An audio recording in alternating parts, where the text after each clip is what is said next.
Before festivals, the shops are thronged with men, women and children making various purchases. So looking at the sentence, it is, the thronged is the past participle, right? It's in the passive form. So, which means I have to choose the active form of this. So, out of the options, what's the right answer?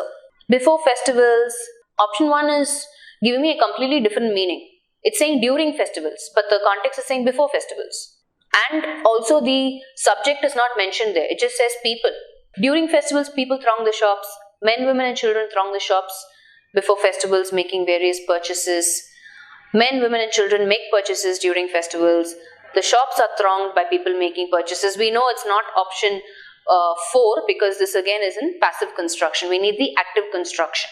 So we need the word in its simple present tense form, which is throng, which is the option that is giving me that. In fact, in option 3, I don't even have that word. It just says make purchases during festivals. I can eliminate that as well.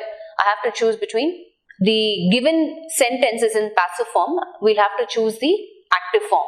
So out of these two, if you ask me, option 2 kind of supports the form of the active, right? I have the subject, men, women and children mentioned here, right? The verb is in the simple present tense form, action word. Men, women and children. Remember in active, the focus is on the subject, right? So when men, women and children throng what? The shops before festivals. The timeline is correct. Making various purchases. Throng means, I've already written that. What is the meaning of throng? During the festival time, all of them are going to lurk around there, right? They're going to be there. So basically when you say the shops are thronged, which means it is densely populated in terms of, they're all going to rush towards particular shops because it's festival time. Maybe, the products are at a reasonable price or affordable price. So there's always going to be a crowd there. The place is going to be filled up. So when I say throng, it can mean there's a rush or the place is filled or it's crowded. Right? Any of these three. Make a beeline. Yeah, nice phrase. Yeah, so the answer is 2.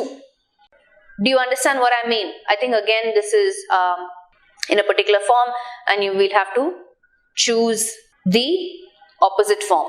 What I mean, is that understood by you? Was what I mean understood by you? Is what I mean understood by you? What I mean is understood by you. Okay. No, we can't change the meaning of the context, right? Before the festival and during the festival gives me a different timeline. So I will go with the option that gives me the right timeline, which is option 2. Yeah. So do you understand what I mean? We'll have to obviously follow the same concept of a question. So when you say the first one, what I mean, is that understood by you? You're breaking the sentence, right? It's not a complete sentence. Do you understand what I mean? Was what I mean understood by you? We don't need the past. See, this is as it is. The question is in its live, current. It's happening then and there. So when you have constructions happening then and there, you don't really change the tense of the sentence. You say it as it is, and that's why it's option 3, like most of you have pointed out.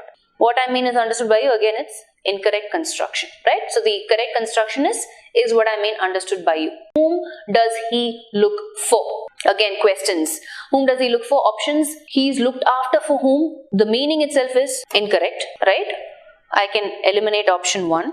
Who is looked after for him? Again, the meaning is going haywire. Who is looked for by him? And then fourth one, he is looked after by whom? So if you look at the question, whom does he look for? Which means who is he searching for? Right? That's the context. So again, in this context, I have looked after and looked after, which means it's a completely different meaning, right? When I say looked after, we just saw earlier, phrasal verb, taken care or taking care of something. This person is being taken care of. So obviously, these are all active passive voice constructions. Whom does he look for is in the active voice. Who is looked for by him is in the passive voice. So the answer is 3. Bringing in the correct meaning. Looked for, the phrasal verb. Retaining that meaning. He was obliged to resign. So he was obliged is in the passive construction. So obviously probably you're looking at If you ask me, brought up would be more on the lines of he was raised. Was obliged, it's in the passive construction. What do you think is the active form of this? There are no options here. I think Sanjay just wants to understand what would be the active construction of this sentence. Are you asking if this is a active or a passive sentence? This is a passive construction. Obligation, yes. Duty. Obliged to do something. Obliged is just the verb form of it. In fact, I would say he obliged. Yeah, so, okay, the active construction for this can be he resigned obligingly, or he obligingly resigned and he was obliged to resign. Yeah, so either you say he obligingly resigned, the active form of it, he was obliged to resign, the passive form of it, or he resigned obligingly. The adverb can come anywhere. Our next question type is active passive voice. Let's quickly look at it. Active passive voice also, there are some basic rules. Hopefully you are familiar with that. Let's look at it. These days, most of the students do their assignments with the help of the internet. Okay. So, obviously, most of the students is my subject, right? Active voice, do their assignments with the help of the internet.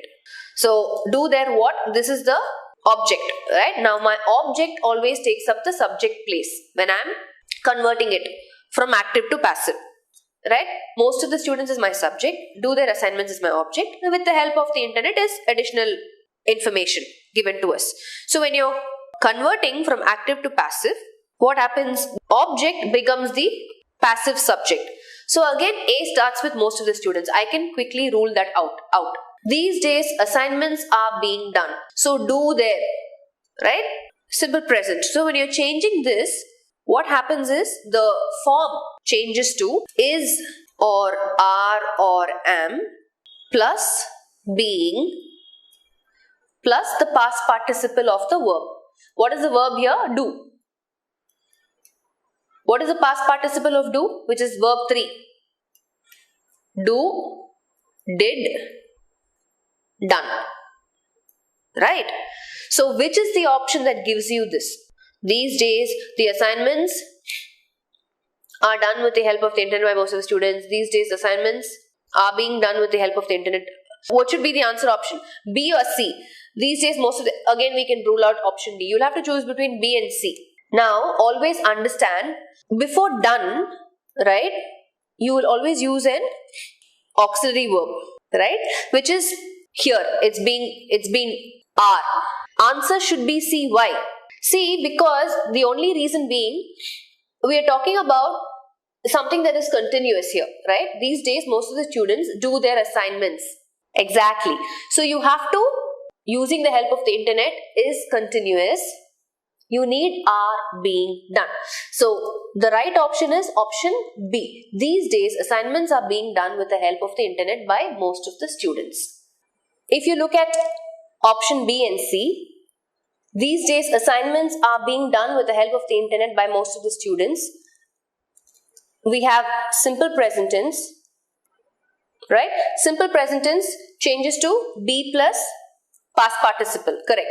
However, when you're looking at the context of the sentence, these days, most of the students do their assignments with the help of the internet, meaning it's a continuous process. In fact, going by the rule, I also feel it has to be C, and I'm trying to figure out the reason for BING, which is a continuous form. Let's keep this in the parking lot, right? As per the rule, if it's present continuous, then it makes sense for us to have this rule.